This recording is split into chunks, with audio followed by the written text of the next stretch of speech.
I shouldn't have given birth to a girl, mother screaming hysterically. Once you're in high school, get out of here, father doing things. My younger brother, who is several years younger, looking at us with a mocking expression. This house is a dwelling for demons.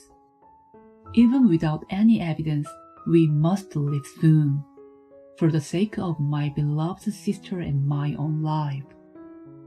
My name is Amanda. This spring, I happily turned 40. When I was around 20, I thought being in my 40s was still far away, but around the age of 25, the countdown of my age started to feel faster. But during my teenage years, every day felt like hell dragging on endlessly. I have a twin sister named Alicia. Our family runs a chain of bars in the city, although it's only about 3 locations. It's not a long-standing family business either. It expanded to 2 locations during my grandfather's time, and my father added 1 more after taking over.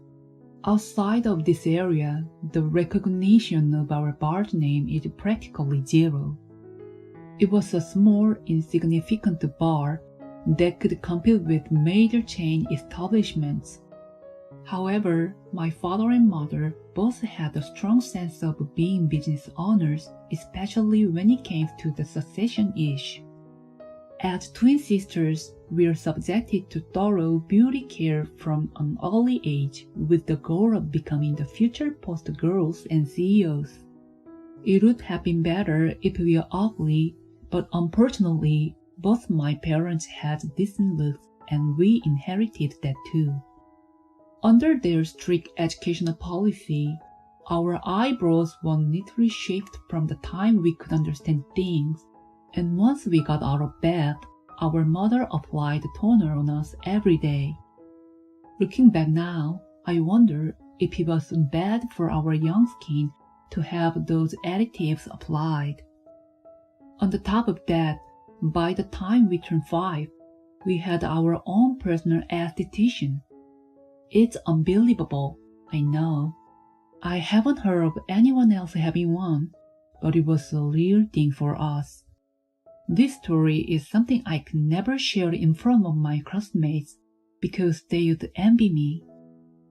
I was constantly monitored for my weight, and I never had the chance to enjoy snacks or eat meals like a normal child. My maternal grandparents from an ordinary family tried to give us sweets and homemade dishes, but my business-minded father disliked it, and my mother followed suit. As a result, we grew distant from my maternal grandparents. It was due to both the difference in educational policies and my parents throwing tantrums demanding that we have no further contact. I was also forced into extracurricular activities like piano, ballet, and skating because it would help me make connections with wealthy girls. It wasn't because we were doted on. We are nothing more than future asset to our parents, or for the sake of expanding their business. As children, we didn't realize this and mistaken belief that our parents were strict because they loved us. I honestly wish that one day, when I became an adult, I could make my parents happy by contributing to the family business. My sister felt the same way. However, a life-changing event was about to alter our fate. When we were in elementary school, our younger brother was born. His name was Alan. Upon seeing the only boy in our family, our parents believed that a male would be more suitable as a successor than a female. They shifted their focus entirely to our brother, thinking that he should receive all their attention. They made us quit all our extracurricular activities, including the beauty care they used to emphasize so much, and our personal esthetician was gone. At first, we thought it was a relief being freed from those obligations. However, One night, we overheard our parents talking. Honestly, I never really wanted a girl. I thought having twins would be great for publicity, but now that a boy is born, I couldn't care less. You're right, it's not suitable for women to take over the company. The store managers in each branches are men, and it's better to have men in leadership position. When I think about it, you'd just cost us money and get in the way. I wonder what it should do. They were discussing it as if they were deliberating on how to dispose a large trash item. It was a shock to me, as I had been convinced that our parents were distant because they were preoccupied with our little brother.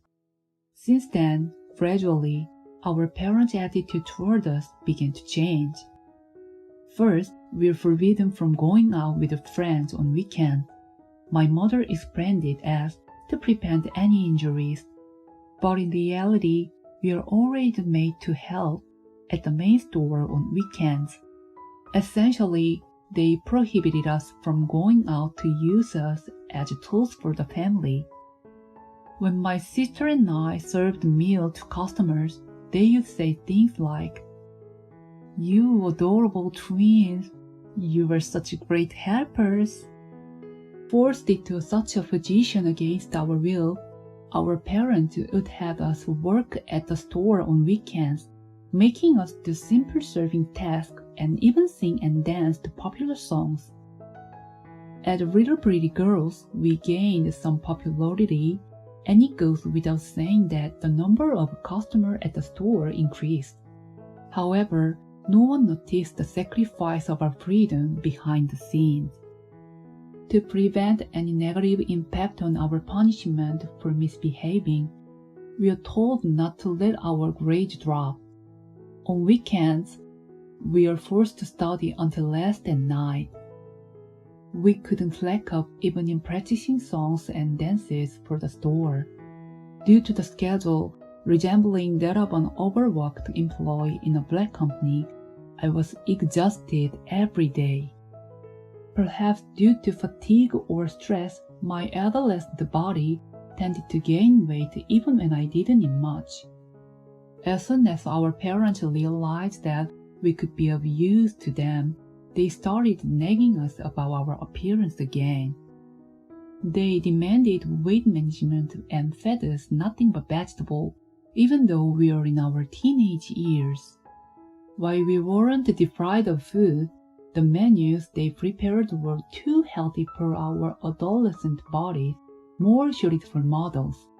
As a result of living such a lifestyle, there were instances in junior high school when my menstrual cycle stopped. On the other hand, my brother, since childhood, engaged in activity like karate, which made it harder for him to gain weight. Because of that, he would occasionally have the privilege of eating high-end ingredients, as our parents believed it was important for the future successor to appreciate good food. For children in their teenage years, the resentment toward food can be significant. In addition to the mistreatment from our parents, the discrepancy in meals between my brother and me became a sufficient reason to despise him. It was only natural that my bond with my sister grew stronger.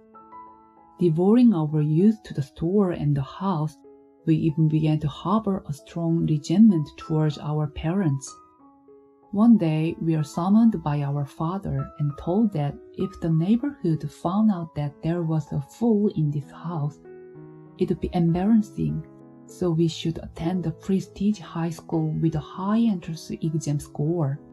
It was the spring of our third year in junior high school.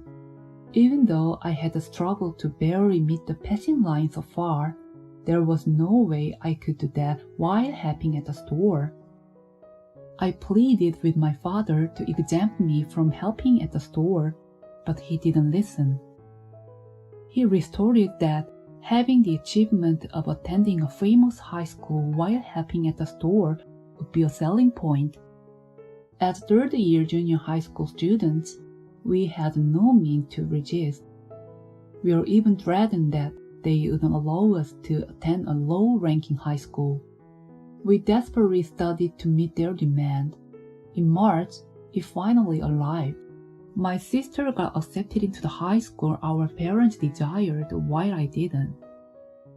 My father flew into a rage and started throwing things in my directions. Thankfully, nothing hit me, but I was terrified that he might strike my sister, who was shooting me. My mother, with her head in her hands, hysterically shouted, "How did it come to this? Why are you so useless?" It was a true sin from hell. Was it my fault for failing to get into high school? Despite how hard I had worked, wasn't that effort acknowledged? Only my sister, who understood my feelings, hugged me and cried. My younger brother, at the time a junior high school student, resembled our father. It was infuriating to be looked down upon by him, as if saying, "That's what women are like. Why do you two interfere with my life?" If that's what he said, then our parents couldn't claim that they weren't interfere with the life where I should have been able to live freely. From now on, only male can inherit this family. I should have done this sooner. Listen, I'll still provide some money even if you attend a bottom-tier high school. But I don't want you entering and leaving our house in the school uniform. It gives a bad impression. Once you become high school students, get out of here together. Never come back." Saying that, my father slammed the newspaper he was holding onto the floor. My sister and I instinctively tensed up at the sound.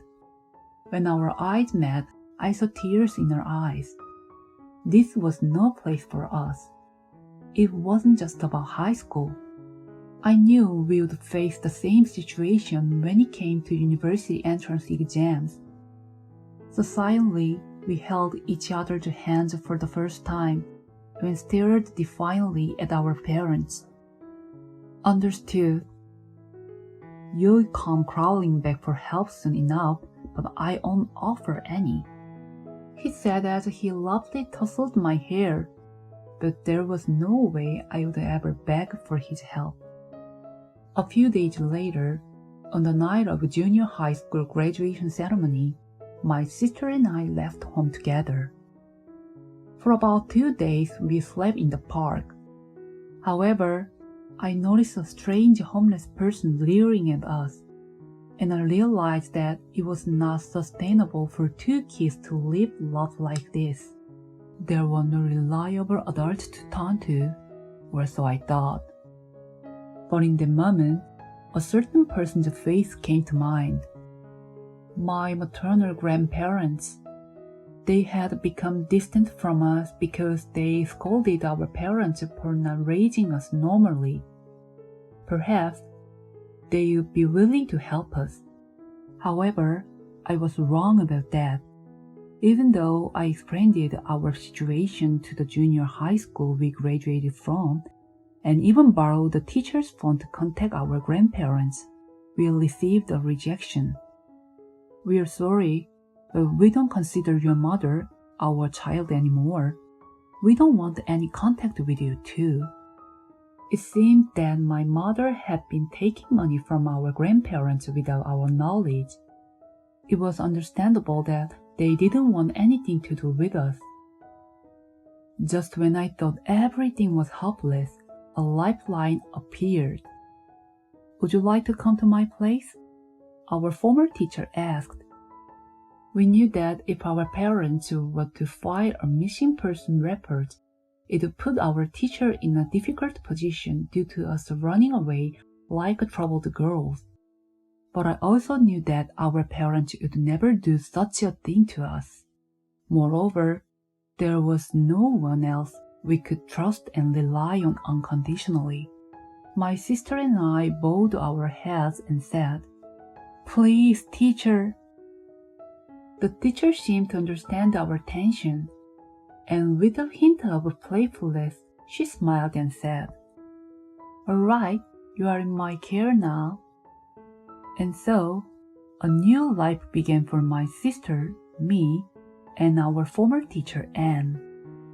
Our parents had said they would pay the tuition even if it was a low-tier high school, but both my sister and I had been expelled.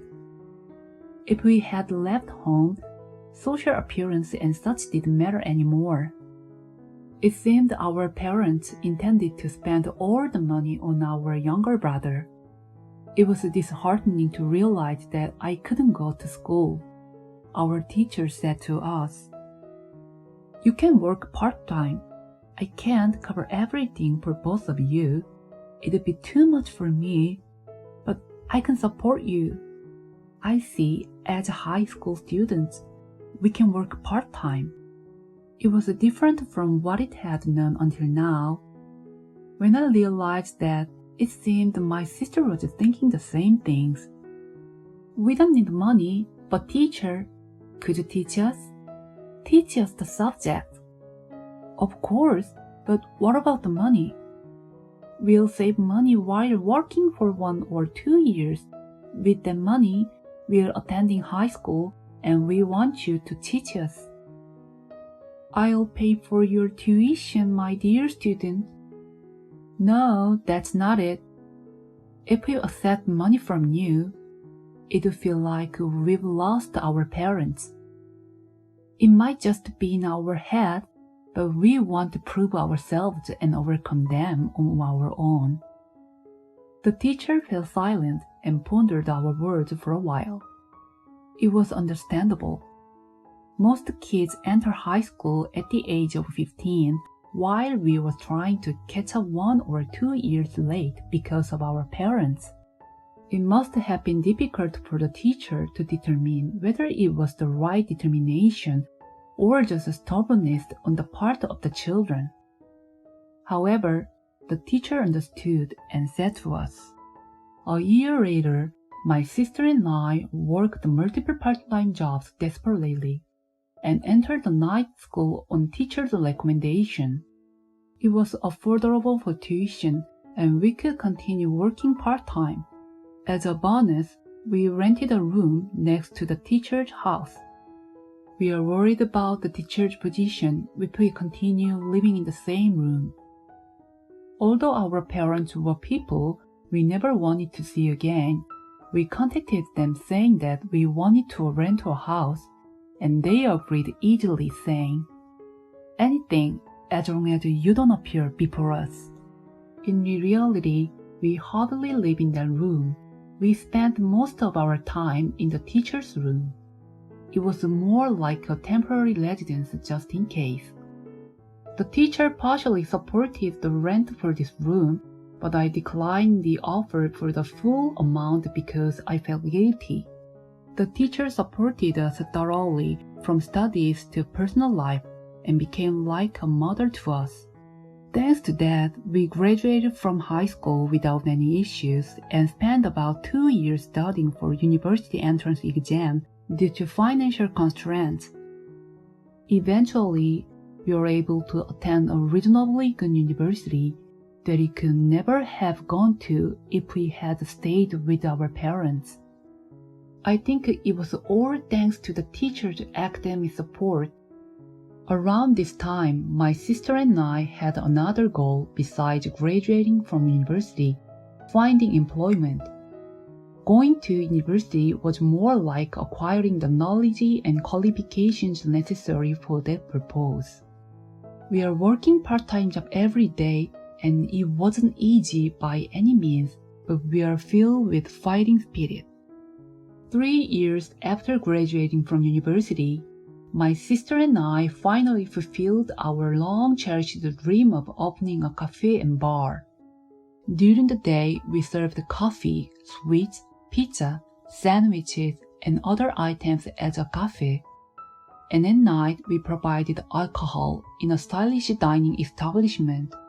Nowadays, there are cafes and bars everywhere, but at that time, there was still relatively few, and our business was successful enough that we could open a second branch within 5 years. Yeah, big sister, we did it! That's right, Alicia, we finally made it.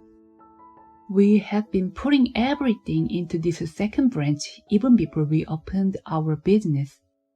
We decided that we would establish a track record and gain confidence before opening this shop near our father's izakaya. By chance, a property became available, so we are able to open our second branch diagonally across from our father's most ambitious third branch. Now, let the fun revenge begin. Although we don't do anything special, we simply work hard every day and wholeheartedly served our customers. However, our cafe and bar managed by the beautiful sisters was already quite popular even at the first ranch. If we spread rumors that the beautiful sisters who caused a buzz at the first branch are making a limited time appearance at the second branch, the place becomes packed in no time. We exceeded our sales target within 2 days of opening, and it was a great success. Of course, the news about this shop reached our father's izakaya, and on the 7th day since our opening, something happened. Just as we expected, our father and mother stormed into the shop in the middle of our business hours. The restaurant was in an uproar. Some of the customers were saying, "Isn't that the owner of the other shop?" In order not to panic, my sister and I faced our father with a smile and responded, "Please calm down, everyone. Don't mess with me. What's the meaning of opening a shop near my place? Yes, thanks to you, our customers have decreased." It's a sneaky move, a cowardly act. Upon hearing those lines from our parents, my sister and I couldn't help but burst out laughing. No matter where we choose to set up a shop, as long as we pay the rent, we have the freedom to do so. We're not messing around, and it's troublesome to hear such dirty language in the presence of our customers. Our calm attitude only infuriated our parents even more. We've been forced to serve customers by you too since we were kids. Controlling our emotions like this is a piece of cake. At the moment when our father shouted at us with such an expression, the restaurant became even more chaotic. Huh? Those two are your parents? What? The customers looked at us, then at our parents, with a mix of disbelief and confusion. Parents? Are you the ones who forced us to work in your shop as young children? Kick us out if we didn't go into the high school you wanted? Are you the ones who treated us like a commodity, monitored our weight, and deprived us of freedom? Is that what parents do? Our words caused a stir among the customers. That's messed up. So that's the kind of a person who runs that shop. I could hear such comments. Some of the customers seemed to know us from our childhood. That's your honor. Something was up about him since his son was born, he said. Feeling the tension in the air and seeing the pale faces of our parents, I started to panic. No, you see, these damn brats are just rebellious. We only had them help out at the shop for social education. Father tried to explain to everyone. However, his actions backfired. Calling them damn brat, isn't that harsh to your daughter? Oh, they're probably telling the truth. This might even be a case for child protective services or something. You're admitting that you made them work, aren't you? You're digging your own grave. Despite my father repeating, "That's not true," multiple times, nobody was listening. My mother pleaded, "I protected these children properly." She appealed to someone, anyone to believe in her innocence. Anyway, could you please leave? You are causing trouble for the other customers, I said, trying to lead my father outside in that moment. Shut up! My father raised his fist toward me. I instinctively flinched, but then, that's enough. An old man who was enjoying a sandwich and coffee in a corner seat intervened and stopped my father's hand. Aren't you ashamed as a parent? Don't disturb others while they are eating. Leave. His words gained support from other customers as well. What's the matter? My parents got angry, but they were easily escorted outside by a strong customer who had been drinking coffee by the window. After the customer whispered something in their ears, my parents turned pale and never returned to the shop. The applause filled the room. You've been through a lot, staff members. We'll continue to support you. Keep up the good work. Receiving such kind words, we genuinely felt grateful for having our own shop. Afterward, the incident where my father caused a scene in our shop became a topic of discussion, and as a result, he was forced to close all 3 of his stores. As it turns out, the old man who protected me from my father was the chairman of the local community association. It seems he spread the word about what had happened. Thanks to the old man taking a liking to our shop, it gained a reputation as a delicious establishment throughout the neighborhood, and it had many regular customers. Since my father's shop closed down, my younger brother, who had been raised as the successor all along, became resentful. It's because of you that my life turned out like this. He caused havoc at home, inflicting terrible things upon my father and mother. Later on, we received a pleading phone call from my mother.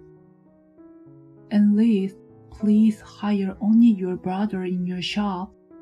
He's the one who's pitiful. But he politely declined.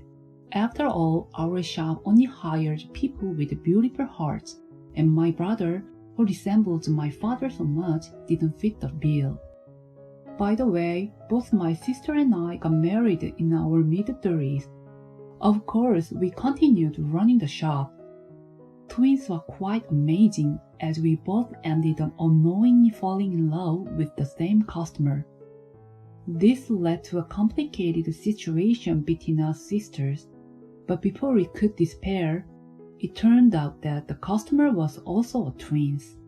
Since they never came together, we didn't notice that they were brothers and had been frequenting our shop by chance. There had always been a slight difference in their demeanor each day, but we were truly surprised to find out they were different people. Fortunately, my sister liked the older brother and I liked the younger one, so we avoided a complicated situation. Phew, that's a relief. Now, our shop had become a family business with our husband joining in. Although our children aren't twins, they look so much like siblings that they could pass for twins. The genetics of twins are truly amazing. While we don't plan to give them a regular education to take over the shop, they seem to be obsessed with playing pretend shopkeepers, so the day they stand behind the counter might be approaching. I would be delighted when the day comes. By the way, Anne got married around the time we opened the shop. Her joyful figure as she got married left a lasting impression. Recently, the teacher's family also started to come into our shop, and she have continued to have a close relationships. We repaid all the rent and support we received from the teacher, but we still want to repay their kindness in various ways. The teacher was not only a mother figure and an elder sister to us, but also a mentor. She showed us love that was even greater and warmer than that of our own family, so we hope to become individuals who can give love back to others like the teacher someday. First and foremost, I think about how I will strive today to guide my children towards a bright future.